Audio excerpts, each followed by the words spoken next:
की ग्राहकांचं एज्युकेशन हा सगळ्यांच्या पुढे हे मोठं आव्हान आहे. आम्ही आमच्या बँकेच्या बाबतीत बोलायचं झालं तर आम्ही आमच्या सर्व कर्मचाऱ्यांना सांगतो की हे आव्हान नसून आपल्यासाठी एक संधी आहे. आणि रोखीचा पुरवठा म्हणजे रिझर्व्ह बँकेच्या अधिकाऱ्यांचं सुद्धा कौतुकच करावं लागेल की अत्यंत कठीण परिस्थितीत सुद्धा त्यांनी बॅलन्सिंग करून सर्व बँकांना जसं जमेल तसं कॅश पुरवण्याची व्यवस्था केलेली आहे.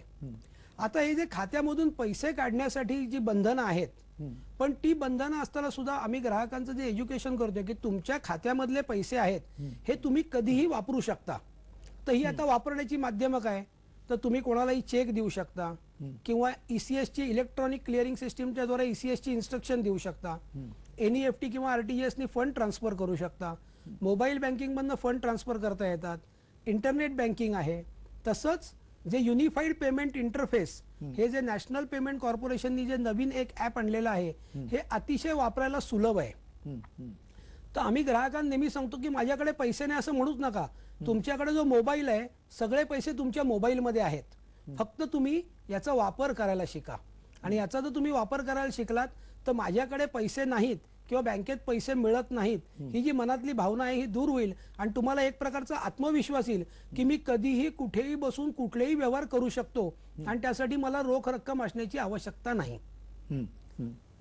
नाही, हा रोख रकमेचा किंवा कॅशलेस इकॉनॉमीकडे जाण्याचा किंवा मानसिकतेचा भाग झाला. पण जे मुळात आपल्या हातात जे पैसे हवेत किंवा आता आपण म्हणतोय की 500 आणि 1000च्या नोटा बाद झाल्यात आणि 2000ची नोट आपल्याकडे चलनात 2000ची जितकी सहजपणे मिळते तेवढी 500ची तर अजून बघायला मिळत नाहीये. सामान्यतः आपल्यासारख्या व्यक्तीला सुद्धा जर का ती बघायला मिळत नसेल तर खेडेगावातल्या आणि अधिक दुर्गम भागातल्या माणसांची तर कथा वेगळी असेल. मग हे सगळं ज्यावेळेला घडतंय त्यावेळेला हा पुरवठा जो अपेक्षित आहे तो होणार आहे किंवा नाही, कमी होणार आहे, जास्ती होणार आहे, किती वेळात होणार आहे, ह्याची एक बँकर म्हणून तुम्हाला काय शाश्वती वाटते? नाही, आता या पुरवठ्याला सुरुवात झालेली आहे. आता 500च्या नोटांचा पुरवठा सर्व बँकांना व्हायला लागलाय. नंतर जशा 2000च्या नोटा तशा 100, 50, 20 या सर्व प्रकारच्या नोटा बँकांना मिळायला सुरुवात झाली आहे. ATM हे जे एवढे दिवस बंद होते काही बँकांचे, तर ते ATMचं सुद्धा रिकॅलिब्रेशन करावं लागलं की जेणेकरून त्या ATM मधून 2000 आणि 500च्या नोटा देता येतील. ते सुद्धा रिकॅलिब्रेशन पूर्ण होऊन ATM मध्येही भरण्यासाठी पुरेशा नोटा आणि रिझर्व्ह बँकेने सुद्धा नोटा देताना बँकांवर अशी बंधनं घातली आहेत की तुम्ही आम्हाला एक अंडरटेकिंग द्या की आम्ही तुम्हाला या ज्या नोटा देऊ या नोटांचा वापर जास्तीत जास्त वापर हा ATM मधून पैसे देण्यासाठी होईल की जेणेकरून सर्व प्रकारच्या नागरिकांना 24 तास आपल्या खात्यातले पैसे काढण्याची सुविधा होईल. आणि आता हा पुरेसा पुरवठा सुरू झाल्यामुळे मला अशी खात्री आहे की नवीन वर्षात म्हणजे 2017 साली आपल्याला सर्व ATM चालू होऊन या नोटा ग्राहकांना वापरता येतील. एकूण साधारणतः तुम्हाला जो प्रश्न विचारायचा आहे तो म्हणजे बँकांकडे अधिक आता जो पतपुरवठा असणार आहे किंवा पुरवठा करण्याची क्षमता येणार आहे, हे जे येणाऱ्या काळातलं चित्र सांगितलं जात आहे ते कितपत खरं आहे? आणि त्याच्यामध्ये पुन्हा व्याजदराचा जो प्रश्न आहे, एक आर्थिक मंदीचं जे वातावरण होतं खास करून रिअल इस्टेटमध्ये असेल, लोकांना स्वतःच्या स्वप्नातलं घर घेण्याची जी एकूण अपेक्षा आकांक्षा असते, या सगळ्याकडे जाण्याच्या दृष्टिकोनातून वाटचाल येणाऱ्या काळात तुम्हाला दिसते का? नाही, आता कसं आहे माहिती आहे का की बँकांमध्ये लोकांनी या नोटा रद्द झाल्यामुळे सर्वच्या सर्व नोटा आणून बँकेच्या खात्यामध्ये भरले आहेत. त्यामुळे सर्व बँकांच्या डिपॉझिटमध्ये एक मोठी वाढ झालेली आहे. आता ही डिपॉझिटमध्ये वाढ झाल्यावरती ही जी बँकांकडे लिक्विडिटी अवेलेबल आहे त्यामुळे बँका चांगल्यात चांगला ग्राहक शोधून त्याला कर्ज देण्याचा प्रयत्न करणारच आहेत. आता जे रिअल इस्टेट सेक्टर बद्दल तुम्ही जो उल्लेख केलात तर याच्यामध्ये मोठी घरं न म्हणता जे अफोर्डेबल हाऊसिंग आहे की 25 लाखाच्या आतली घरं, तर या घरांची विक्री म्हणजे याच्यासाठी कर्ज देण्यासाठी बँका व्याजदर खूप कमी करतील. आणि जे आपलं स्वप्न आहे की सामान्यातल्या नागरिकाचं सुद्धा स्वतःचं हक्काचं घर असावं, तर ही स्वप्न पूर्ण होण्याच्या दृष्टीने सर्वच बँका वाटचाल करतील. तसंच मुद्रा ही जी स्कीम गव्हर्नमेंटने काढली होती की ज्याच्याद्वारे अगदी 3000 पासून 5000 पासून छोटी कर्ज द्यायची आणि जे छोटे उद्योजक आहेत त्यांना सुद्धा याच्यामध्ये स्वतःच्या पायावरती उभं करायचं आणि त्यांना सावकारी पाशातून सोडवायचं. तर ही अशा प्रकारची लिक्विडिटी सिस्टीम मध्ये आल्यामुळे सर्व बँका हे जे छोटे कर्जाचे मार्ग आहेत हे सगळे अवलंबवतील आणि जास्तीत जास्त म्हणजे आपण म्हणतो स्प्रेड जास्त मिळाला पाहिजे, तर जास्तीत जास्त लोकांपर्यंत याचं वितरण करून एक ओव्हरऑल आपण म्हणतो की डेव्हलपमेंट होईल सगळी, तशी सर्वसामान्य दृष्टीने सगळ्याच घटकांची डेव्हलपमेंट व्हायला याच्यातनं मदत होणार आहे. एकूण जो बँकेचा आत्ताचा कारभार आहे त्याच्यामध्ये बँक कर्मचारी सुद्धा अतिशय मेहनतीनं हा सगळा कालखंड जो आहे तो सुद्धा पार पाडताना दिसत आहेत, अधिकचा वेळ काम करताना दिसत आहेत. हे सगळं जे वातावरण आहे हे अजून पुढच्या किती दिवसात निवळेल असं तुम्हाला वाटतंय? कारण तो जो एक दबाव आहे बँक एकूण बँकिंग क्षेत्रावरचा जो आहे, माणसं त्यांच्याकडे अधिकची जात आहेत. पूर्वी जर का 10 माणसं बँकेत उभी राहायची, सहजी जायची, तर ती आज 20 या प्रमाणात जाताना दिसत आहेत. हे जे सगळं चित्र आहे हे पूर्ण बदलायला अजून किती वेळ लागेल साधारणतः येणाऱ्या काळातला असं तुम्हाला वाटतं? कारण 50 दिवस झालेले आहेत, त्या 50 दिवसानंतर परिस्थिती निवळण्यासाठी अधिक पुढे ती चांगली होईल, परिस्थिती व्यवस्थित होईल असं चित्र तुम्हाला कधी वाटतंय? कारण खास करून लोकांना पैसे आहेत अशी शाश्वती हवे, ती शाश्वती अजून नाहीये. म्हणजे 500 रुपये असतील किंवा 100 किंवा 20 रुपयाच्या नोटा सुद्धा सहजी मिळू शकतील याची शाश्वती आता नाहीये, म्हणून एक भीती सुद्धा आहे.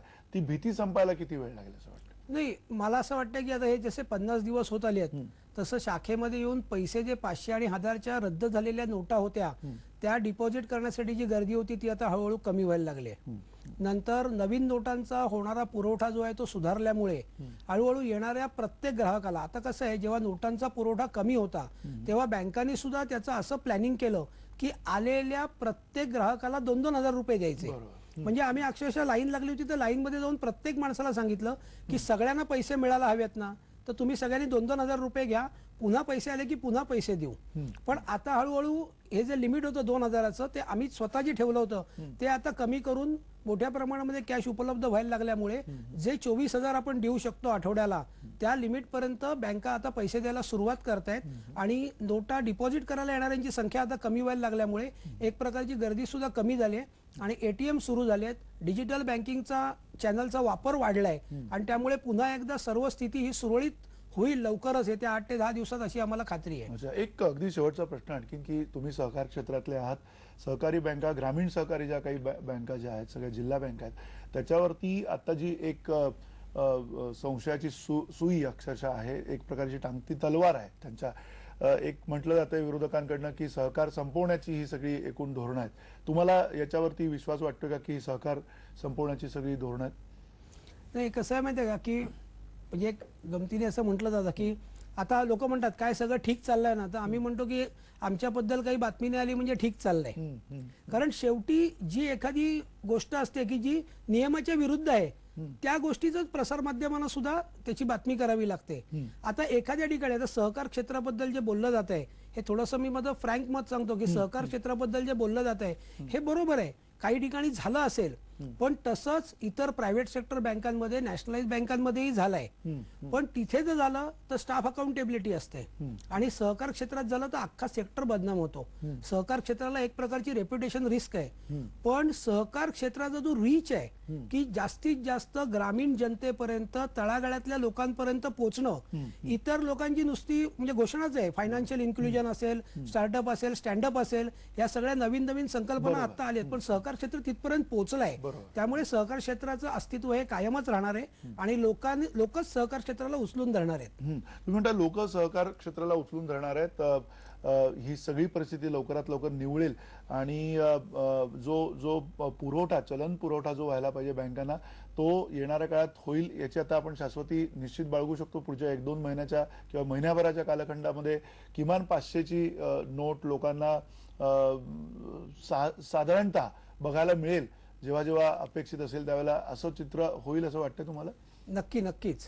का आता जो पुरवठा व्हायला लागलाय, कसं आहे की लोकांनी, जेव्हा मी सांगतो की लोकांनी जेव्हा डिजिटल बँकिंगच्या चॅनलचा वापर जेव्हा सुरू केला तेव्हा लोकांच्या सुद्धा लक्षात आलं की हे सहज शक्य आहे, हा वापर आपल्याला सुद्धा करता येऊ शकतोय. सर्वसामान्य जनता सुद्धा या डिजिटल बँकिंग चॅनलकडे वळली आहे. त्यामुळे त्यांना लागणारी जी रोख आहे ही अतिशय कमी लागते आणि त्यामुळे ती जी रोख विड्रॉ करतात तेव्हा त्यांना सर्व प्रकारच्या नोटा आता ज्या आहेत ते उपलब्ध होतात. म्हणजे आणि खात्यामध्ये विड्रॉवलची जी लिमिट्स आहेत त्यामुळे सर्व लोकांपर्यंत हे पैसे व्यवस्थित जात आहेत आणि त्यामुळे लोकांना सर्व प्रकारच्या नोटा नक्की बघायला मिळतील अशी आम्हाला खात्री आहे. नक्की. अर्थात एक नोटबंदीच्या या 50व्या दिवसाच्या निमित्ताने ज्यावेळेला चर्चा आपण करतोय त्यावेळेला एक लक्षात येतंय की परस्पर विरोधी सगळी एकूण जनमत आहे आणि परस्पर विरोधी जनमत असताना एक मात्र निश्चित आहे की आशा सुद्धा आहे कुठेतरी येणाऱ्या काळात काहीतरी चित्र बदलेल, येणाऱ्या काळामध्ये एक मोठं परिवर्तन होईल आणि त्या परिवर्तनातनं देश प्रगतीपथावरती जाईल असं चित्र आता तरी सगळ्यांच्या समोर आहे. आशा आहे, या आशेला अर्थातच काहीतरी जागा आहे आणि त्यामुळे लोक अजून ते सगळं सहन करतात. जी काही सोय होते लोकांची ती सहन करण्याची क्षमता आता लोक दाखवत आहेत. येणाऱ्या काळात काय होईल ते आपण जाणून घेऊया. नोटबंदीच्या 50 दिवसांच्या निमित्तानं अधिक तज्ज्ञ, अधिक विविध प्रकारचे मान्यवर यांच्याशी आपण चर्चा करत राहू आणि त्यातून समजून घेऊ नेमकं नोटबंदीचं चित्र कसं आहे.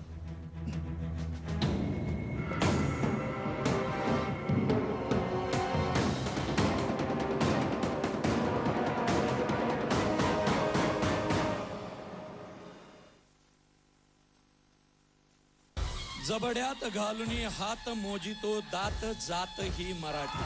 बोला छत्रपती शिवाजी महाराज की. महाराष्ट्राची शान, पेशव्यांचा अभिमान. शनिवार वाड्यात झी युवाचा दिमागदार सोहळा. युवोत्सव रविवार 1 जानेवारी दुपारी 1 वाजता आणि रात्री 8 वाजता झी युवावर. 21 जड़ी बूटियों और आयुर्वेदिक तेल पाक विधि से बना झड़ते बालों का प्रमाणित उपाय. केश किंग आयुर्वेदिक तेल, the king of oils. Kesh King shampoo दे झड़ते बालों से राहत की गारंटी 3 रुपए में. देसाईगंज नगर परिषदेत भारतीय जनता पक्षाला सत्ता देणाऱ्या मतदारांचे जाहीर आभार. तसेच विजयी नगरसेवकांना हार्दिक शुभेच्छा. शुभेच्छुक आमदार कृष्णा गजबे, किशन नागदेवे, माजी जिल्हाध्यक्ष भाजपा. तुमच्या अघोषित उत्पन्नाची घोषणा तयार करेल एक नवीन गोष्ट. प्रत्येक मूल पाऊल टाकेल शिक्षणाकडे आणि मिळेल प्रत्येकाला अन्न दररोज. पूर्ण होईल प्रत्येक गरीबाची अपेक्षा. आरोग्य सेवा मिळतील गरजू रुग्णांना. थंडीत फुटपाथवर झोपणाऱ्यांना देईल एका छताची ऊब. कोमल चेहऱ्यांवर आणेल ही आनंदाची हास्य. कराधान आणि गुंतवणूक व्यवस्थेकडून प्रधानमंत्री गरीब कल्याण योजना 2016 मध्ये गुंतवणूक करून निर्धनांची मदत करा. तसेच स्वतःला काळ्या धनाच्या ओझ्यातून मुक्त करा. योजना 31 मार्च 2017 पर्यंत लागू.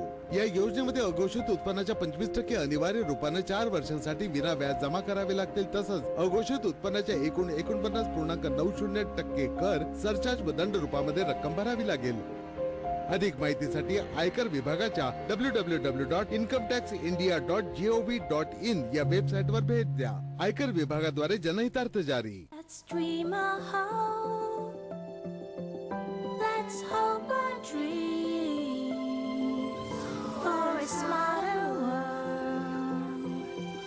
For the children of tomorrow, we're building the future. We're building the future. We're building the future.